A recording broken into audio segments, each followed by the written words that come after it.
नमस्कार, सवाल इंडिया का मैं आपका बहुत बहुत स्वागत है। मेरा नाम है अंकित त्यागी। इस वक्त आप एनडीटीवी इंडिया के साथ हैं। सुप्रीम कोर्ट ने न्याय की देवी वाली प्रतिमा में बड़े फेरबदल किए। अब इस प्रतिमा पर लगी आंखों की जो पट्टी है वो हटा दी गई है। वही हाथ में तलवार की जगह भारत के संविधान की कॉपी थमा दी गई है। लेकिन सुप्रीम कोर्ट बार एसोसिएशन ने सुप्रीम कोर्ट के प्रतीक और नई लेडी जस्टिस की मूर्ति के में किए गए बदलावों का कड़ा विरोध किया है। बार एसोसिएशन ने कहा है कि लेडी जस्टिस की मूर्ति में बदलाव से पहले हमसे कोई सलाह मशवरा नहीं किया गया। जस्टिस एडमिनिस्ट्रेशन में बार एसोसिएशन की भूमिका को नजरअंदाज किया गया। बार एसोसिएशन ने इसको लेकर एक प्रस्ताव पारित किया। इस प्रस्ताव में बार एसोसिएशन का कहना है कि न्यायिक सुधारों के में बार के सदस्यों की भागीदारी होनी चाहिए और ये बदलाव हम पूरी तरीके से इस बदलाव से हम असहज जो है वो महसूस कर रहे हैं। चलिए आपको एक बार बता दें कि जो पुरानी और नई जो न्याय की देवी जो लेडी जस्टिस है उनकी तस्वीरों में जो मूर्ति है उसमें फर्क क्या है, क्या क्या चीजें जो आप देख रहे हैं दोनों मूर्तियों में अलग अलग आपको दिखाई पड़ रहा है। ये पुरानी तस्वीर आप देख रहे हैं, इसमें आंखों में पट्टी दिखाई पड़ रही है, हाथ में तराजू लिए हुए हैं और दूसरे हाथ में तलवार भी यहां पर दिखाई पड़ रही है। आंखों में पट्टी इसलिए कि ये बिना भेदभाव के, पहले ये बात जो बताई जाती थी कि बिना भेदभाव के अपना काम कर रहे हैं। तराजू इसलिए कि दोनों पक्षों को पूरी तरीके से सुन के उनकी बातों को तोलने के बाद ये तय करेंगे कि कौन किसके पक्ष में जा रहा है। और हाथ में तलवार दंड का, यानी कि अगर कोई कुछ गड़बड़ करता है तो उसका प्रतीक और उसके बाद जो सजा मिलती है उसका प्रतीक बनाया गया था। अब नई जो मूर्ति है उसमें क्या बदलाव करे गए हैं। नई मूर्ति में आंखों से पट्टी हटा दी गई है, यानी कि कानून कहा जा रहा था कानून अंधा नहीं है, तो अभी आंखों से पट्टी हटा दी गई है। तराजू जो है वो हाथ में ही है, थोड़ा सा हाथ ऊंचा और हो गया है, तराजू हाथ में ही रखा गया है। उसके साथ साथ हाथों में अब संविधान जो है वो बताया जा रहा है कि संविधान जो है वो हाथों में दिखाया जा रहा है और बताया जा रहा है कि कानून की देवी संविधान के हिसाब से अपना काम जो है वो करेंगी। पहले इस प्रतिमा में जो आंखों की पट्टी थी उसे सामने जो बताता है कि समानता दिखाने की उसमें बात होती थी, और उसके बाद अब जो है इसके अंदर जो बदलाव किए गए हैं, बार एसोसिएशन ने कहा है कि ये जो बदलाव हैं ये हमसे बिना पूछे हुए, इसलिए वो अब इस बात से असहज महसूस कर रहे हैं कि एक तरफा सुप्रीम कोर्ट ने, जजों ने अपना ये फैसला लेकर इसको सामने रख दिया है। इस पर आपको पहले जरा थोड़ा एक पूरी रिपोर्ट दिखाते हैं, उसके बाद फिर आगे बात करेंगे। उनसे काफ़ी चीज़ें डिस्कस की, फिर इनका ड्राइंग बनाई। ड्राइंग बना के फिर मैंने उसको एक छोटा एक स्वरूप बना के उनको दिखाया, जिसे हमने बनाने के बाद उनसे साझा किया। और वह जब पास हो गया तो हमें बड़ी प्रतिमा बनाने का अवसर मिला। इस प्रतिमा के लिए माननीय सुप्रीम कोर्ट के चीफ जस्टिस ऑफ इंडिया की पूर्ण सहयोग और माननीय पाटनकर, जो महेश पाटनकर जी जो रजिस्ट्रार हैं, उनके साथ मिलके हमें इस चीज़ को, और CPWD के इंजीनियर्स ने पूर्ण सहयोग से हमें इसमें अपनी सहमति दी और तभी ये जाके ये बन पाई। मेरे सहयोगी आशीष जो सुप्रीम कोर्ट कवर करते हैं, हमारा एडिटर लॉ हैं, उन्होंने इस पर पूरा क्या जानकारी दी है वो भी आपको सुनवाते हैं। सुप्रीम कोर्ट का एम्बलम बदलने, न्याय की देवी की आंखों से पट्टी हटाने और तलवार हटाने, और जो पुरानी जजेस लाइब्रेरी है उसको म्यूजियम बनाने के मामले में सुप्रीम कोर्ट बार एसोसिएशन अब उसका विरोध कर रहा है और एक रिजोल्यूशन पास किया गया है, प्रस्ताव पास किया गया है, जिसकी अध्यक्षता जो सुप्रीम कोर्ट बार एसोसिएशन है उसके अध्यक्ष कपिल सिब्बल ने की है। और उन्होंने आपत्ति जताई है कि जिस तरीके से सुप्रीम कोर्ट का एम्बलम बदल दिया गया, न्याय की देवी की आंखों से पट्टी और तलवार हटाई गई, और जो म्यूजियम नया बनाया जा रहा है जैसे लाइब्रेरी को, उस पर सुप्रीम कोर्ट ने कोई बात बार एसोसिएशन की नहीं सुनी। ये सही बात नहीं है। उनका कहना है कि परामर्श जो है वो बार एसोसिएशन से भी करना चाहिए था, क्योंकि सुप्रीम कोर्ट बार एसोसिएशन यहाँ पर जितने भी वकील हैं और ये जो संस्था है वो कोऑर्डिनेशन के साथ काम करती है, इसलिए सुप्रीम कोर्ट को इन मुद्दों पर उसके भी विचार लेने चाहिए थे। ये विरोध उन्होंने जताया है। काफ़ी बड़ा ये मुद्दा है, क्योंकि पिछले दिनों बताया गया था, दिखाया गया था कि किस तरीके से चीफ जस्टिस DY चंद्रचूड़ ने न सिर्फ सुप्रीम कोर्ट का जो पुराना एम्बलम था उसको बदल दिया है, बल्कि जो न्याय की देवी हैं, जिनकी आंखों पर पट्टी होती थी और एक हाथ में तलवार होती थी, उसको भी हटा दिया है। इसके साथ साथ इन मुद्दों पर तो बार एसोसिएशन ने विरोध जताया है कि उसकी बात सुनी जानी चाहिए थी। एक और मुद्दा ये है कि अपने लिए, वकीलों के लिए जगह को लेकर सुप्रीम कोर्ट बार एसोसिएशन हमेशा सुप्रीम कोर्ट से मांग करते आए हैं कि वकीलों को चैम्बर चाहिए, लाइब्रेरी अच्छी चाहिए, बैठने का स्थान चाहिए और बहुत सारी चीज़ें वो लगातार मांगते हैं। और ऐसे में जो पुरानी जजेज लाइब्रेरी सुप्रीम कोर्ट के इस परिसर में है, उसमें अब म्यूजियम बनाया जा रहा है, उसका भी विरोध यहाँ पर बार एसोसिएशन ने किया है। हालांकि सुप्रीम कोर्ट की तरफ से कोई आधिकारिक इस पर जवाब नहीं दिया गया है, लेकिन सुप्रीम कोर्ट के जो सूत्र हैं वो ये कह रहे हैं कि इस मुद्दे पर बार एसोसिएशन को विरोध नहीं करना चाहिए, क्योंकि ये तमाम ऐसे मुद्दे हैं जो सीधे सुप्रीम कोर्ट के विवेकाधिकार में आते हैं, चीफ जस्टिस के विवेकाधिकार में आते हैं। और जो प्रतिमा लगाई गई है न्याय की देवी की, वो जजेस लाइब्रेरी में लगाई गई है, जो जजेस के लिए है, ना कि वकीलों के लिए यहाँ पर कोई लगाई गई है। दूसरी बात ये है कि कौन सी चीज़ कहाँ बनेगी, ये जो चीज़ें हैं ये सब सुप्रीम कोर्ट के दायरे में है, प्रशासनिक कार्यों के दायरे में है। तो सुप्रीम कोर्ट ये तय करता है कि कहाँ पर कौन सी चीज़ बने, कहाँ पर कौन सी चीज़ रहे। ये भी उनका कहना है कि वकीलों को एडिशनल बिल्डिंग में बहुत सारी जगह दी गई है, वकीलों के लिए और भी इंतज़ाम किए जा रहे हैं। तो ये नहीं कहा जा सकता कि उनके लिए, उनके विकास के लिए, वकीलों के लिए कोई काम यहाँ पर नहीं किया जा रहा है। तो लेकिन एक बड़ा मुद्दा है जिस पर वकीलों ने की जो संस्था है सुप्रीम कोर्ट बार एसोसिएशन, उसने बड़ा विरोध जताया है। और ये जो मुद्दा है ये लगता है कि आगे भी इसी तरीके से अभी विवाद जो है चलता रहेगा। नई दिल्ली से आशीष भार्गव, एनडीटीवी इंडिया। इस पर बातचीत करने के लिए इस वक्त हमारे साथ डॉक्टर आदिश अग्रवाला साहब जुड़ रहे हैं, पूर्व अध्यक्ष हैं सुप्रीम कोर्ट बार काउंसिल के, और हमारे साथ अश्विनी दुबे जी भी जुड़ रहे हैं, वकील हैं सुप्रीम कोर्ट में। आप दोनों का बहुत बहुत स्वागत। अग्रवाला साहब, सबसे पहले मैं आपसे ही समझना चाहूँगा, पूर्व अध्यक्ष आप रहे हैं, ये जो बार काउंसिल का अब रेजोल्यूशन आया है, इसको आप किस तरीके से देखते हैं? इस पर भी टिप्पणी की गई है कि ये जो पूरी प्रतिमा बदली गई है, जहाँ पे स्थापित की गई, उस पर कोई सलाह मशवरा नहीं हुआ। क्या सुप्रीम कोर्ट को कम से कम बार एसोसिएशन से इस पर बातचीत करनी चाहिए थी, समन्वय कायम करना चाहिए था? देखिए, इस बारे में कि जो मूर्ति के बारे में मेरा ये मानना है कि हमारा बार एसोसिएशन का कोई रोल नहीं है। हमारा रोल है कि हमारे को लॉयर्स को जो सुप्रीम कोर्ट के उनके जो हैं बैठने की उनको पास जगह देनी चाहिए। और जब मैं अध्यक्ष था, जहाँ पर ये म्यूजियम बना रहे हैं, ये मेरी बात हो गई थी चीफ जस्टिस ऑफ इंडिया से भी और सेक्रेटरी जनरल से भी कि ये जगह हमारे लॉयर्स के लिए सुप्रीम कोर्ट बार एसोसिएशन को ये सारा इलाका दिया जाएगा, जिसमें हमारे सीनियर एडवोकेट्स के बैठने की भी एक रूम होता, हमारी लॉन्ज होती यहाँ पर, क्योंकि ये शुरू का इलाका है। हमारे वकील इतने ऊपर, बहुत से ऐसे बुजुर्ग आते हैं जो ऊपर फर्स्ट फ्लोर पर नहीं जा सकते, परंतु कुछ हालात ऐसे हुए कि जो आपको पता है कि ये जो इसका जो इशू आ गया था इलेक्टोरल बॉन्ड का, उसके कारण से कुछ चीजें हमारी जो एक बहुत तालमेल चल रहा था वो चीज बिगड़ गई। और अब जो है सुप्रीम कोर्ट ने जो है इसको म्यूजियम बनाने की सोची है। और ये कहना कि ये वकीलों से मतलब नहीं है, म्यूजियम होना जरूरी नहीं है। होना जरूरी है वकीलों को, जो जजों के बाद न्याय डिस्ट्रीब्यूशन में वकीलों का रोल होता है। अगर सुप्रीम कोर्ट ये कहे कि भाई म्यूजियम रखना जरूरी है, आज म्यूजियम तो आप ऑनलाइन कर सकते हैं, किसी के पास आप सिक्योरिटी जोन के अंदर जो है आप म्यूजियम बनाएंगे, किसके लिए? जज देखेंगे इनको आके, जब कोई आम आदमी आ नहीं सकता।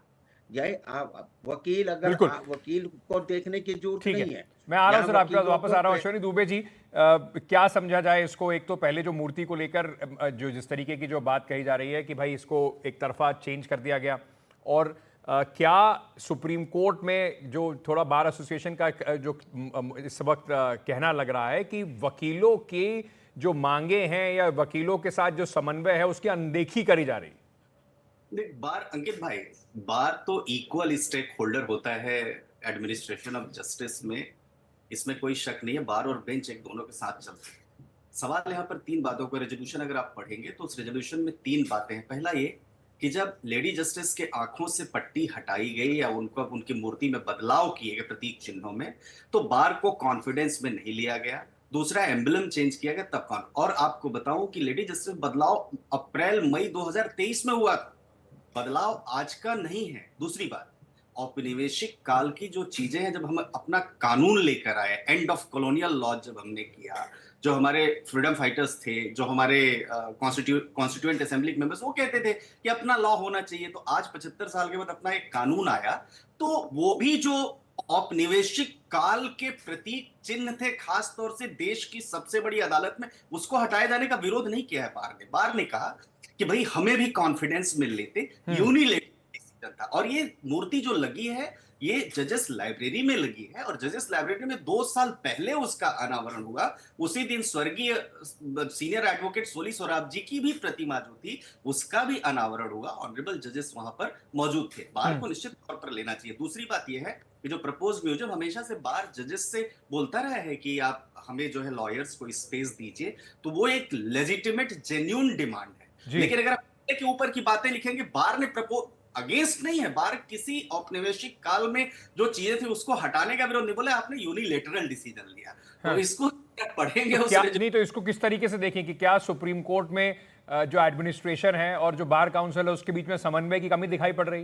बहुत समन्वय है, लेकिन चूंकि फ्रीडम ऑफ स्पीच और एक्सप्रेशन सबका अधिकार है, तो बार को भी कहीं लगा कि जो जजेस का डिसीजन है वो ठीक नहीं है, तो बड़े जो माने संवैधानिक तरीके से और बड़े ही सम्मानजनक तरीके से बार ने उसमें अपनी बात कही है। और एक बात फिर मैं कहना चाहूंगा कि भाई आपके माध्यम से, कि आज नहीं, अप्रैल मई 2023 में ही वो लेडी जस्टिस की प्रतिमा में बदलाव कर दिया गया था। और जब देश में संविधान है तो तलवार हटनी चाहिए। हिंसा का प्रतीक तो वैसे भी नहीं होता, तो अंग्रेजों की मानसिकता का प्रतीक था। जी अग्रवाला साहब, तो जैसे वो कह रहे हैं कि समन्वय की कमी नहीं है, लेकिन अपना जो एक हक है उसको कम से कम सामने रखने की बात हो रही है, फ्रीडम ऑफ एक्सप्रेशन की बात हो रही है, तो क्या गुंजाइश है, या आप ये मान के चल रहे हैं कि अब ये जो लाइब्रेरी का फैसला है, मांगना वो हमारा राइट है। चैम्बर, वकीलों के बैठने की जगह देना लेना हमारा राइट है, और कोर्ट को देना चाहिए, और जो प्रॉमिस करा था। परंतु आज आप म्यूजियम बना दो, वो गलत है। म्यूजियम की जरूरत नहीं है। सबसे पहले हमारे वकील भाइयों बहनों को बैठने की जगह होनी चाहिए। ये नहीं कि हमारा सुप्रीम कोर्ट का वकील सड़क पे खड़े होके क्लाइंट से बात करे। आज ये मुझे खुशी की बात है कि जस्टिस हमारे जो खन्ना साहब हैं, उनकी अध्यक्षता में जो कमेटी है, उसने इतने ज्यादा हमारे वकीलों को बैठने की, उन्होंने बहुत अच्छा इंतजाम कर रहे हैं जी। परंतु इस मूर्ति के बारे में ऑपोजिशन करना कि हमसे नहीं पूछना, वो पूछने की जरूरत नहीं है। और ये जो बनाया है, ये देखिएगा, पुरानी जो मूर्ति है उसमें अंग्रेजी इंग्लिश कपड़े पहने हुए हैं लेडी ने, और अब जो है हमारे वो इन्होंने साड़ी पहनी है, जो हिंदू एक जो भारत की जो संस्कृति है उसके वो लगाई है। परंतु मेरे पास ये भी रिपोर्ट आई है, इसकी अगर हिस्ट्री में जाएंगे तो ग्रीक माइथोलॉजी से आती है लेडी जस्टिस जो है, तो शायद उसी का प्रतीक उस तरफ वहां पे दिखाया गया था। अब आप उसको बदल रहे हैं, वो एक अलग बात है। लेकिन दुबे साहब, जैसे आप कह रहे हैं कि आप अग्रवाला साहब को सुन रहे हैं, वो कह रहे हैं जरूरत ही नहीं थी, खामखा की बात बार उठा रही है कि हमसे पूछना चाहिए था। आपका इसमें कोई रोल ही नहीं है कि मूर्ति कौन सी लगे कौन सी ना लगे? मतलब आपस में भी मतभेद दिखाई पड़ रहे हैं सुप्रीम कोर्ट के वकीलों में। अंकित भाई, अग्रवाल अपनी बात पूरी कर ले, मैं आपके पास आ रहा हूं सर। एक सेकंड, डिक्टेट करें ये गलत है। हमारा हम डिक्टेट करें कि कानून के तरीके से हमारे केसेस डिस्पोज ऑफ होने चाहिए। ठीक है सर, एक मिनट जरा दुबे जी की बात सुन लेते हैं। एक बार अश्विन दुबे जी की बात सुन लेते हैं जी। अग्रवाल साहब के समय पर ही परिवर्तन हुआ था उसमें, ये भी समझिए। प्रेसिडेंट मेरे से पहले जो आप कह रहे हो अप्रैल में मई में हुआ, और ये अप्रैल की कहानी बता रहे हो आप। कभी बार ने ऐतराज इस बात को नहीं, मैं पढ़ के सुना देता हूं अंकित भाई, आप तो हिंदी और अंग्रेजी दोनों के बड़े लर्नेड जर्नलिस्ट है। इसमें लिखा हुआ है कि without consultation with the bar, दो चीजें ऊपर की, म्यूजियम के लिए जरूर कहा है कि लॉयर्स को चाहिए, और अग्रवाला साहब तो कह रहे हैं कि जरूरत ही नहीं थी इस कंसल्टेशन की, खामखा की बात उठा रही है बार। वो ठीक है, वो उनका राइट है। मैं तो देखिए, मैं ये बात उतने प्रभावी तरीके से, क्योंकि ये नेता है और मैं नेता नहीं हूं बार का नहीं नहीं, आप दोनों उतनी ही प्रभावी तरीके से अपनी बात रख रहे हैं कि खासतौर से अंत में दोनों चाहे हम नेता हो भाई या हैं। ना हो, वकील तो आप दोनों ही हैं और आप दोनों का काम ही प्रभावी तरीके से अपनी दोनों बात बहुत रखने का है। प्यारे भाई बहुत हैं। बहुत शुक्रिया हमारे साथ जुड़ने के लिए, इस चर्चा पर समय देने के लिए अपना। आगे बढ़ते हैं, इस पर बात जो चर्चा है वो सुप्रीम कोर्ट को देखना है कि किस तरीके से जो बार काउंसिल की जो रेजोल्यूशन है उसको देखते हैं। बहुत बहुत शुक्रिया आप दोनों का हमारे साथ जुड़ने के लिए। छोटा सा ब्रेक ले रहे हैं।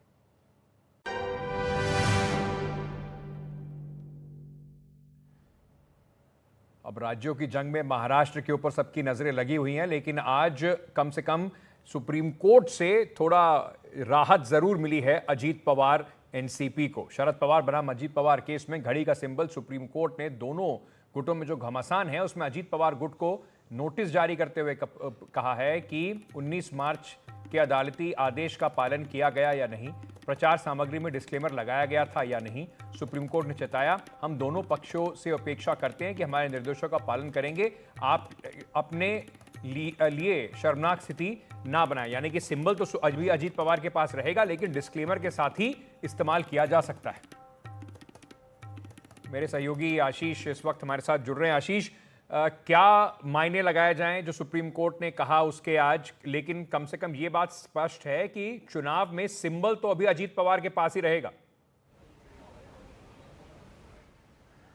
जी बिल्कुल, देखिए उन बार बार शरद पवार गुट की तरफ से अभिषेक मनु सिंह भी ये मांग कर रहे थे कि इन पे सिंबल को चेंज कर दिया जाए, क्योंकि घड़ी के सिंबल की वजह से उनको नुकसान हो रहा है, अजीत पवार गुट को फायदा हो रहा है। लोकसभा चुनाव में भी यही हुआ और वो डिस्क्लेमर के जो आदेश दिए थे सुप्रीम कोर्ट ने 19 मार्च को, उसका पालन नहीं कर रहे हैं और ये अवमानना का मामला भी है, उनका ये कहना था। लेकिन अजीत पवार गुट की तरफ से कहा गया कि हमारे पास सामग्री हम दिखा सकते हैं कि हर बार हमने ये डिस्क्लेमर लगाया है कि घड़ी सिंबल जो है उसका केस सुप्रीम कोर्ट में पेंडिंग है और सुप्रीम कोर्ट का अंतिम फैसला ही तय करेगा कि घड़ी का सिंबल किसको मिलेगा। लेकिन सुप्रीम कोर्ट ने दोनों पक्षों की बात सुनने के बाद एक बड़ा कदम उठाया है और अजीत पवार गुट को नोटिस जारी करके कहा है कि वो हलफनामा दाखिल करके बताएं कि उन्होंने अदालत के आदेश का पालन किया है या नहीं किया है। दूसरा कहा एक फ्रेश अंडरटेकिंग भी दें कि उन्होंने पहले भी अदालती आदेश का पालन किया है और आगे भी वो अदालत के आदेश का पालन करते रहेंगे। सुप्रीम कोर्ट ने दोनों पक्षों को कहा है कि वो सुप्रीम कोर्ट के आदेशों का पालन करें, शर्मिंदगी वाली स्थिति को ना बनाएं। ये भी कहा है कि अगर कहीं भी सुप्रीम कोर्ट को ये लगा कि उनके आदेशों का उल्लंघन हुआ है तो सो मोटो अवमानना का केस वो शुरू कर सकते हैं, ये चेतावनी भी दी है। और 6 नवंबर को अब अगली सुनवाई इस पूरे मुद्दे पर होगी। तो जाहिर तौर पर महाराष्ट्र में इलेक्शन बिल्कुल सिर पर हैं और 6 नवंबर तक वो घड़ी का इस्तेमाल करेंगे, क्योंकि सुप्रीम कोर्ट ने ये कहा है कि 19 मार्च के आदेश में हमने साफ कर दिया था कि अस्थायी तौर पर अभी घड़ी का इस्तेमाल जो है वो अजीत पवार गुट कर सकता है। और अगर शरद पवार गुट ये मांग कर रहा है कि इसको घड़ी का सिंबल हटा दिया जाए, दूसरा सिंबल दिया जाए, तो एक तरह से उस आदेश पर पुनर्विचार करने के जैसा ये मामला है। तो फिलहाल सुप्रीम कोर्ट का रुख यही था कि आगे इस मुद्दे पर सुनवाई करेंगे और जाहिर तौर पर फिलहाल राहत जो लेने शरद पवार गुट आया था, शरद पवार आए थे, वो उनको नहीं मिली है। उनका ये कहना है कि शरद पवार की पार्टी है और जो अजीत पवार गुट है उन्हीं के नाम पर वोट मांग रहे हैं और मतदाता जो भ्रमित हो जाते हैं क्योंकि उनको लगता है कि शरद पवार की पार्टी है। जी बहुत बहुत शुक्रिया आशीष हमारे साथ जुड़ने के लिए। चलिए आगे बढ़ते हैं और बात करते हैं दिल्ली की, जहां पर यमुना के अंदर जो पोल्यूशन है उसको लेकर राजनीति चरम पर पहुंचती दिखाई पड़ रही है। डुबकी लगाकर दिखाओ चैलेंज दिए जा रहे हैं। 2025 से पहले दिल्ली की यमुना को साफ करने का और उसमें डुबकी लगाने का अरविंद केजरीवाल ने वादा किया था। अब उस पर बीजेपी उन पर निशाना साध रही है। दिल्ली बीजेपी ने इसके लिए आईटीओ के छठ घाट पर अरविंद केजरीवाल और आतिशी के लिए रेड कारपेट भी बिछाया। यमुना बीजेपी की चुनौती है कि अरविंद केजरीवाल यमुना में डुबकी लगाकर दिखाएं, और इससे पहले अपना विरोध जताने हुए अध्यक्ष वीरेंद्र सचदेवा ने खुद यमुना में डुबकी लगाई और केजरीवाल को डुबकी लगाने की चुनौती दी। आप पर आरोप लगाते हुए वीरेंद्र सचदेवा ने कहा कि पिछले 8 साल में केंद्र सरकार ने यमुना की सफाई के लिए करीब 8,500 करोड़ रुपए दिए, वो पैसा गया कहां? हमारे सहयोगी शुभांगी वीरेंद्र सचदेवा से बातचीत की, आपको सुनवाते हैं। दिल्ली बीजेपी अध्यक्ष वीरेंद्र सचदेवा इस वक्त हमारे साथ है। सचदेवा जी, आज आपने डुबकी लगाई है यमुना में, आपने साथ साथ यहाँ पर आतिशी को बुलाया था, केजरीवाल को बुलाया था, लेकिन कोई आया नहीं। मैं तो उन्हीं को उनके वादे याद दिला रहा था कि आपने कहा था कि अगले चुनाव से पहले मैं यमुना में डुबकी लगाऊंगा। अब चुनाव तो 2 महीने में चुनाव है आते और यमुना में डुबकी लगाते, जरा देखते कि केंद्र सरकार ने जो 8,500 करोड़ आपको दिए थे, आप कैसे लील गए और माँ यमुना की जो हालत है, इसमें आप हाथ नहीं लगा सकते पानी में। और मैं यहाँ डुबकी इसलिए लगा रहा हूँ कि मैं दिल्ली वालों में यमुना माँ के दर्द को समझता हूँ, और अरविंद केजरीवाल के पापों का प्रायश्चित अब दिल्ली की जनता करेगी, और दिल्ली की जनता भी इनसे मुक्ति चाहती है, क्योंकि इन्होंने माँ यमुना के साथ खिलवाड़ किया। सर, दिल्ली की मुख्यमंत्री आतिशी कह रही हैं कि जो यूपी हरियाणा का वेस्ट है वो यहाँ पर आ रहा है, इंडस्ट्रियल वेस्ट है। मैं ये पूछना चाहता हूँ कि यूपी हमारे लेफ्ट हैंड में है, वहाँ से उल्टा वेस्ट कैसे आता है मुझे ये समझा दें, हमारी तो समझ में तो आता नहीं। और हरियाणा से अगर वेस्ट आ रहा है तो फिर पल्ला में पानी साफ़ क्यों है? वजीराबाद जहाँ से 200 mg पानी ये रोज़ उठाते हैं वाटर ट्रीटमेंट के लिए, वहाँ क्यों नहीं पानी गंदा है? पानी गंदा है वजीराबाद से लेकर कालिंदी के बीच में, जहाँ 37 STP पॉइंट फंक्शनल होने चाहिए, जहाँ 22 काम नहीं कर रहे हैं। वो अरविंद केजरीवाल के भ्रष्टाचार का जीता जागता उदाहरण है।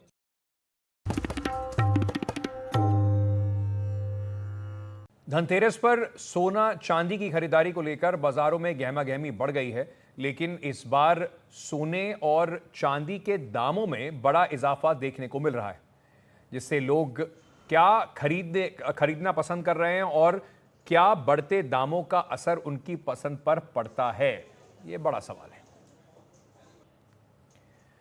तो धनतेरस से पहले सवाल यह है कि दोनों सोना और चांदी में उछाल कितना कितना है। सोने की अगर बात करें तो 78,161 रुपए 10 ग्राम सोना इस वक्त मिल रहा है। एक साल में सोना करीब 14,809 रुपए महंगा हुआ है। सोने के 80,000 तक पहुंचने के आसार दिखाई पड़ रहे हैं। चांदी 1 लाख रुपए प्रति किलो छू सकती है।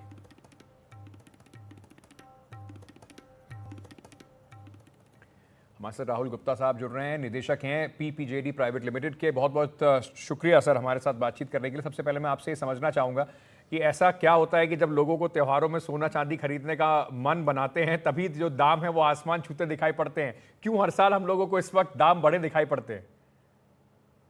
आपका कहना ठीक है, पिछले 4-5 साल से तो ऐसा ही हो रहा है। जब भी धनतेरस आती है, दिवाली आती है, तो सोने के दाम बढ़ जाते हैं। कोविड के बाद ऐसा देखने को मिल रहा है हर साल।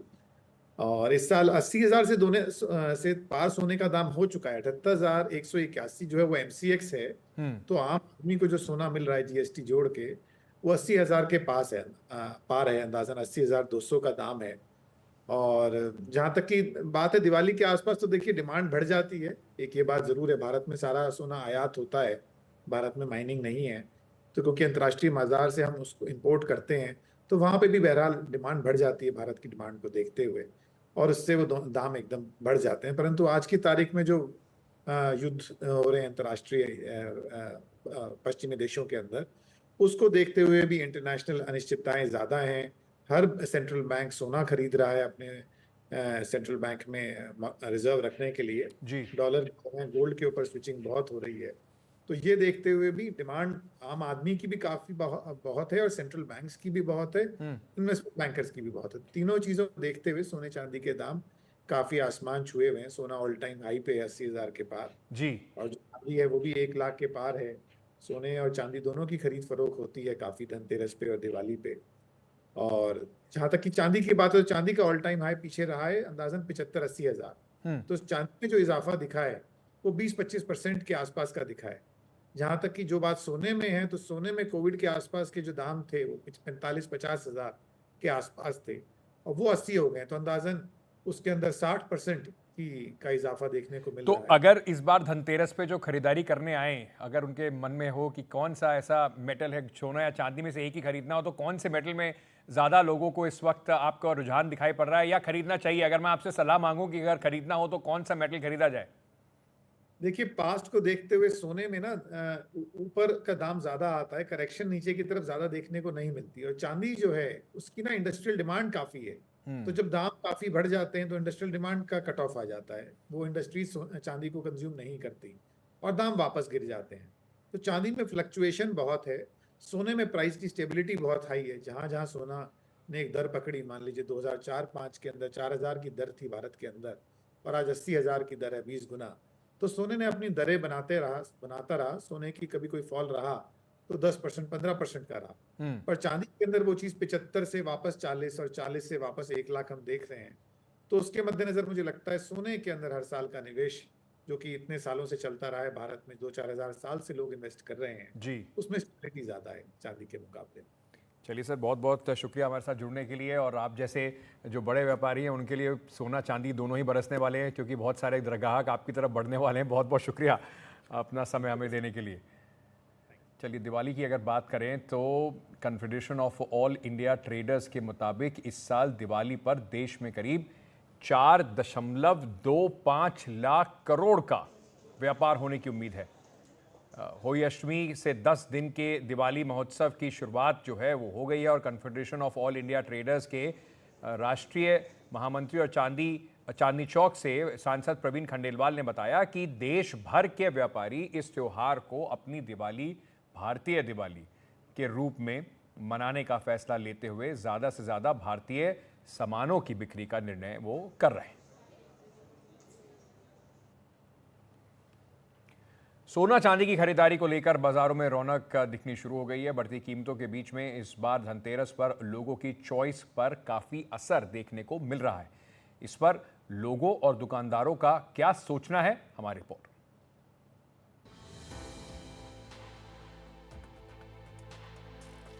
धनतेरस की चमक से चमकती सोने चांदी की दुकानें, लक्ष्मी गणेश की चांदी की मूर्तियां, सोने के पुरानी स्टाइल के जेवर लोगों को खूब आकर्षित कर रहे हैं। पहली पसंद तो हमारी लक्ष्मी गणेश की मूर्ति ही रहती है, पर जैसा कि इस साल राम मंदिर की स्थापना हुई है हमारे यहाँ, वो भी एक पसंद किया जा रहा है। मैं इनसे स्पेशल रिक्वेस्ट किया मैंने कि मेरे को राम मंदिर रेप्लिका दें, तो ये मेजर पसंद है हमारी। पर यस, ट्रेंड में तो लक्ष्मी गणेश सदाबहार हैं, इन्हीं का त्यौहार है, इन्हीं को हम पूजते हैं। रिगार्डिंग कॉस्ट, इन्फ्लेशन की मार तो इस पे भी है, अच्छा खासा एस्केलेशन हुआ है, पर त्योहारों में कॉस्ट को ना देखते हुए हम फीलिंग्स पे जाते हैं। गोल्ड में ज़्यादा इस वक्त प्रेफरेंस है लोगों की। चूड़ियाँ, कड़े, rings, earring sets, antique sets और गोल्ड कॉइन्स तो खैर काफ़ी ज़्यादा बिक रहे हैं, बिकॉज गोल्ड कंटिन्यूसली चढ़े जा रहा है। हर साल जैसे हम देखें 17-18% का रिटर्न मिनिमम आ रहा है। अभी इट इज़ एट 81,000 अभी, और कहा जा रहा है कि by year end it is going to be somewhere around about 95-96,000। So हर कोई इस वक्त गोल्ड ही।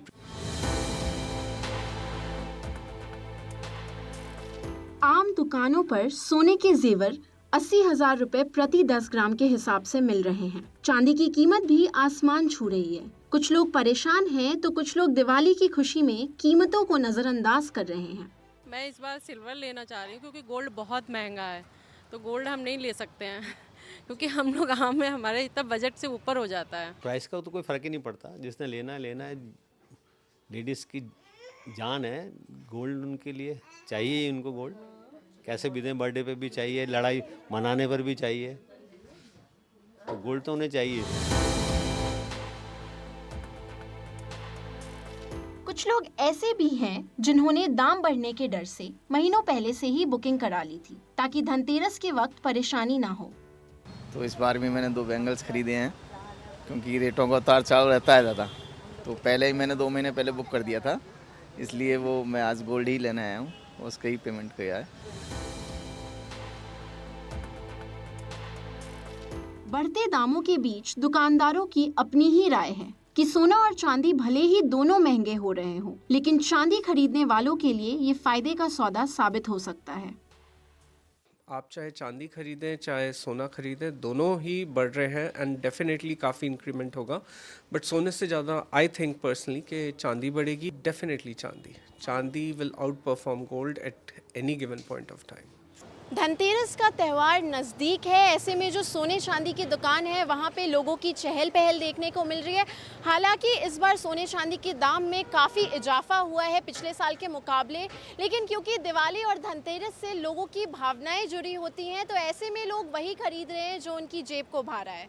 नोएडा से कैमरा पर्सन पूजा आर्या के साथ प्रेरणा शर्मा, NDTV इंडिया के लिए।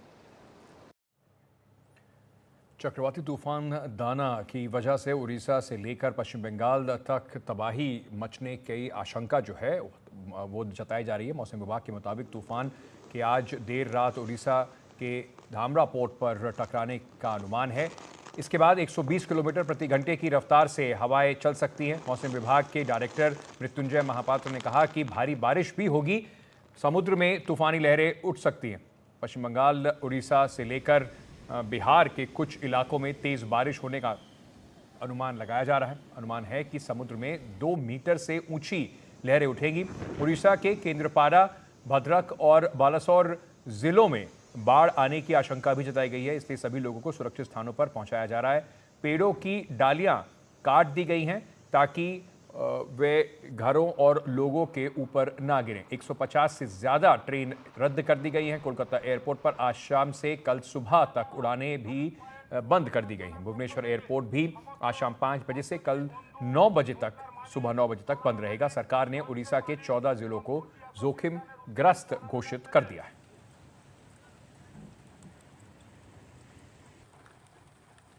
ये इलाका, ये रीजन साइक्लोन्स के एक जनरेट होने का रीजन माना जाता है, क्योंकि यहाँ पे जो डीप डिप्रेशंस बनते हैं वो कई बार साइक्लोनिक स्टॉर्म में बदल जाते हैं और फिर लैंडफॉल भी करते हैं।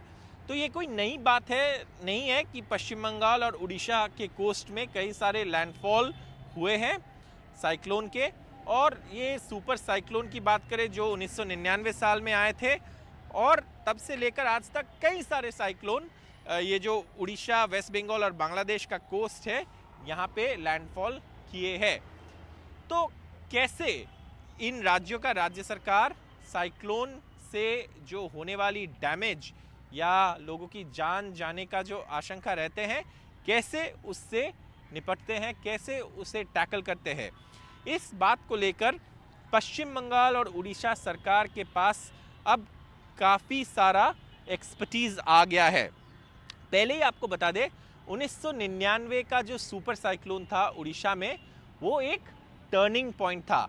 और उसके बाद जो साइक्लोन मैनेजमेंट का एक टर्म इन राज्यों में आया है वो शुरू हुआ है। तो क्या होता है इसमें? सबसे पहले इवैक्यूएशन। जो लोग कच्चे घर में रहते हैं या समुद्र तट पर रहते हैं, उनको वहाँ से हटाकर कोई सेफ जगह में ले जाना। दूसरी बात जो हम कह रहे हैं वो है साइक्लोन शेल्टर। अब साइक्लोन शेल्टर क्या है? ये स्ट्रक्चर्स बनाया जाता है जहाँ पे हज़ारों लोगों की रहने की बंदोबस्त रहता है। कई जगहों पे साइक्लोन शेल्टर में वो अपने कैटल भी लेके आ सकते हैं, जो अपने गाय, भैंस, बकरी है वो सब लेके आ सकते हैं। तो ऐसे साइक्लोन शेल्टर भी कई जगहों पे बनाया गया है। साथ साथ जो है एक सिस्टम बन गया है, जो समुद्र में जो मछुआरे जाते हैं उनको समय से पहले ही शोर पे ले आना, कोस्ट गार्ड इसमें एक अहम भूमिका निभाते हैं। चौथी बात यह है कि लोगों की एक अवेयरनेस जो होते हैं, ये भी इतने साल इस जगहों पे साइक्लोन होने के कारण लोगों के अंदर एक अवेयरनेस हो गया है कि साइक्लोन आने के समय क्या करना है, कहाँ नहीं जाना है, कैसे रहना है, सिक्योर इलाकाज में रहना है। जैसे मैंने कहा 4 चीज़ें हैं: इवैक्यूएशन, साइक्लोन शेल्टर, लोगों जो मछुआरे जो है उनको वापस लाना समुंदर से, और लोगों को सुरक्षित रखना, एक अवेयरनेस करना। इन सारे चीज़ों से साइक्लोन मैनेजमेंट किया जाता है उड़ीसा में और पश्चिम बंगाल में, और पिछले कुछ साइक्लोन में। इसलिए जो जान जाने की लोगों की संख्या है साइक्लोन की वजह से, वो कम होते हुए ज़रूर नज़र में आए हैं। और टारगेट इन दोनों सरकारों की ये रहती है कि 0 कैजुअल्टी रहे। कैमरा पर्सन GD शंकर के साथ कोलकाता से Saurabh Gupta, NDTV India. Hello Moto. Motorola Edge 50 pro, दुनिया का पहला AI powered pro grade camera. चलिए, वक्त हो चुका है मोटोरोला प्रेजेंट हेडलाइंस का।